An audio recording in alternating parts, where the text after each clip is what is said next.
নাটোর 4 ত্রয়োদশ জাতীয় সংসদের 11 দলীয় জোট দাঁড়িপাল্লা প্রার্থী আজকে আমরা ছিলাম, ইলেকশন করেছি। গুরুদাসপুর বড়াই গ্রামের জনগণের সার্বিকভাবে প্রত্যক্ষ ভোটে আমি 1,35,000 ভোটের অধিকারী হয়ে যদিও পরাজিত, আজকে বিজিত আমাদের ধানের শীষের প্রার্থীর কর্মী বাহিনীর দ্বারা আমার দাঁড়িপাল্লা প্রতীকে ভোট দেওয়ার অপরাধে যে বাড়িগুলো ভাঙচুর হয়েছে, ধানাইদার আমাদের সানোয়ার ভাই সহ, সোবান ভাই এবং ইব্রাহিম ভাই সহ মোট 11টি বাড়ি ভাঙচুর হয়েছে। যে তাণ্ডব হয়েছে, যে ধ্বংসলীলা হয়েছে, এটা সচক্ষে দেখলাম। আসলে মিডিয়ার মাধ্যমে এর আগে দেখেছি, এখন নিজের সচক্ষে দেখে নিজের কাছে আসলে প্রতিবাদের কোনো ভাষা আর নাই। সেই জায়গা থেকে সান্ত্বনা দেওয়ারও কোনো কথা নেই, কোনো ভাষা নেই। আমি আমার উপজেলা সেক্রেটারি আবু বকর সিদ্দিক ভাই সহ আমাদের ইউনিয়নের নগর ইউনিয়নের সহকারী সেক্রেটারি মুজাম্মেল ভাই সহ আমরা জামাত ইসলামের নেতৃবৃন্দ অনেকে আমরা এখানে আসছি। আমাদের ইসলামী ছাত্র শিবিরের বড়াইগ্রাম থানার নাটোর জেলার অন্যতম নেতা নাজমল এখানে আছেন। আমরা আজকে মৌলিকভাবে নগরের যে 11টি বাড়ি এবং একটা দোকান ভাঙচুর হয়েছে, নিঃসন্দেহে এটা দুঃখজনক। আমাদের ইউনিয়ন আমিরকে যে নির্মমভাবে যে আহত করা হয়েছে, এই দৃশ্য ভাষার প্রকাশ করার মতো না। মৃত্যুর সাথে পাঞ্জা লড়ছে রাজশাহী মেডিকেলে। আমরা খুবই মর্মাহত, তাকে বাঁচাতে যে রফিক ভাই আহত, যে আহতের দৃশ্যগুলো আসলে বলার মতো না। আমরা মনে করি যে আসলে মানুষের উপরে এত নির্মম দৃশ্য, এত নির্মম অত্যাচার করতে পারে, এটা আমি ভাষায় প্রকাশ করতে পারবো না। এবং একই সাথে একই পাড়া, একই মহল্লা, একই প্রতিবেশী, নির্বাচনের প্রতিযোগিতা থাকবে, দল এবং বিরোধী দল থাকবেই, জয় এবং পরাজয় থাকবেই। আমি ব্যক্তিগতভাবে আমার নির্বাচনে আমি এবং আমার কোনো নেতা কর্মীরা আচরণবিধি লঙ্ঘন করে বিরোধী মতের কোনো নেতা কর্মীর সাথে অসৎ আচরণ আমরা করি নাই। কেউ বলতে পারবে না, এই ব্যাপারে আমি চ্যালেঞ্জ করতে পারি। কিন্তু নির্বাচিত হওয়ার পরে আমাদের বিরোধী প্রার্থী এবং তার বিরোধী প্রার্থীর পক্ষ থেকে তার নেতাকর্মীরা গুরুদাসপুর বড়াই গ্রামের বিভিন্ন জায়গায় যে তাণ্ডব চালাচ্ছে, এটা একটা অগণতান্ত্রিক আচরণ বলে আমি মনে করি। এটা কোনো গণতান্ত্রিক আচরণের মধ্যে পড়ে না। এবং এটা নির্বাচনে বিজয়ের পরে যে আচরণ, এটা নিঃসন্দেহে খুব ন্যাক্কারজনক এবং খুব নিন্দনীয়। আমি আমার জায়গা থেকে এ সমস্ত বাড়ি ভাঙচুর বা ধ্বংসলীলার প্রতিবাদ জানাচ্ছি এবং যারা এর সাথে সংশ্লিষ্ট তাদেরকে আইনের আওতায় আনার ব্যাপারে আমি প্রশাসনের দৃষ্টি আকর্ষণ করছি, জোর দাবি জানাচ্ছি। আমি গতকালকেই নবনির্বাচিত মাননীয় সংসদ সদস্য আব্দুল আজিজ ভাইকে স্পষ্ট ভাষায় বলেছি, আপনি নির্বাচিত হয়েছেন, আমি আমার জায়গা থেকে পরাজিত অবস্থানে আপনার কাছে বিনয়ের সাথে আবেদন, আপনি আপনার এই সন্ত্রাসী কর্মকাণ্ডের যে সমস্ত তাণ্ডব চলছে এগুলাকে থামান। তিনি বলেছেন যে ঠিক আছে, আমি দেখব। এবং একই সাথে আমরা মাননীয় জেলা প্রশাসক, মাননীয় পুলিশ সুপার এবং 2 ওসি মহোদয়কে আমরা বলেছি, শুধু এখানেই না, গুরুদাসপুর বড়াই গ্রামের বিভিন্ন জায়গায় আমি গতকাল সাংবাদিক সম্মেলনে পেশ করেছি সেই কথাগুলো।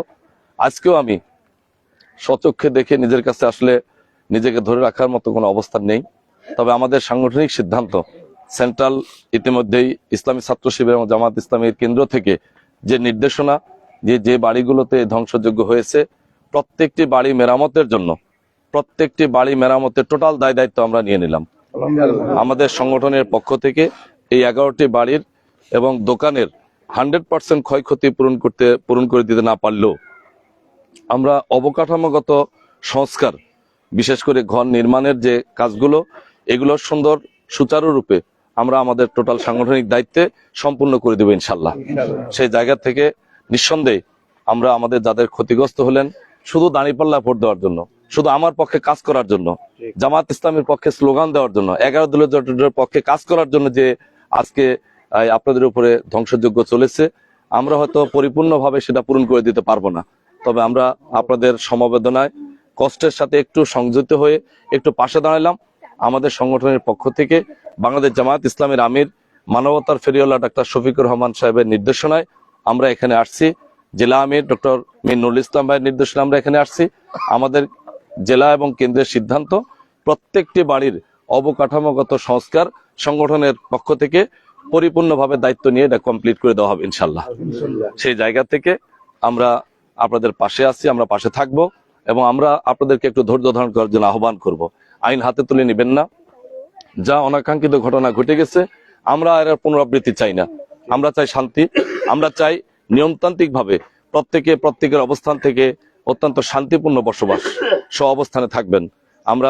আমি ব্যক্তিগতভাবে এই ধানাইদার মাটি মানুষের সাথে মিশে আছি। আমার কর্মসংস্থান ধানাইদা ফাজিল মাদ্রাসায়, এমন কোনো বাড়ি নাই যে বাড়িতে আমার ছাত্রছাত্রী নেই।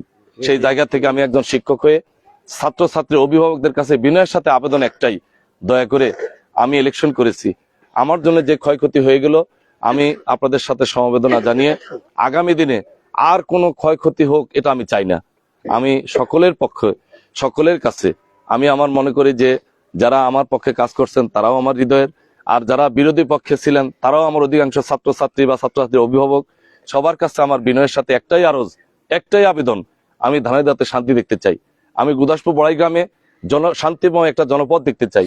সেই জায়গা থেকে আমার সমস্ত নেতাকর্মীদেরকে আমি নির্দেশনা দিয়ে দিয়েছি, কেউ যেন কোনো সময় আইন হাতে তুলে না নেয়, উগ্রতা না দেখায়, উশৃঙ্খলতা না দেখায়, অত্যন্ত শান্তিপূর্ণভাবে কেউ একটু গালি দিলেও যেন অত্যন্ত ধৈর্য ধরে সহনশীলতার সাথে চলে, এই আবেদন নির্দেশনা আমরা দিয়ে দিয়েছি। একই সাথে আমরা আবার আমাদের সমস্ত আজকে মিডিয়ার মাধ্যমে সমস্ত গুদাসপুর বড়াই গ্রামের নেতা কর্মীদেরকে অনুরোধ করব, ধৈর্যের সাথে অত্যন্ত সহনশীল হয়ে চলবেন এবং আইনকে হাতে তুলে নেবেন না। কেউ গালি দিলেও একটু ধৈর্যশীল হয়ে থাকেন। এবং এর পাশাপাশি নির্বাচিত দায়িত্বশীল থেকে মাননীয় সংসদ সদস্য আব্দুল আজিজ ভাইকে আমি বিনয়ের সাথে আজকে মিডিয়ার মাধ্যমে আবারও বিনয়ের সাথে আবেদন করছি, উনি ওনার সমস্ত নেতৃবৃন্দ এবং কর্মীদেরকে নিয়ন্ত্রণ করুক এবং নিয়ন্ত্রণের মাধ্যমে নির্বাচনের আগে যে প্রতিশ্রুতিবদ্ধ সহোদর ভাইয়ের মতো আচরণ, সে আচরণে আমরা নির্বাচন পাড়ি দিয়েছি। নির্বাচন পরবর্তী তিনি যেন গুদাসপুর বড়াই গ্রামের সমস্ত মানুষের দায়িত্ব নিয়ে একটি শান্তিময় জনপদ গড়ার ক্ষেত্রে উনি ভূমিকা রাখবেন, এটাই আমি কামনা করি।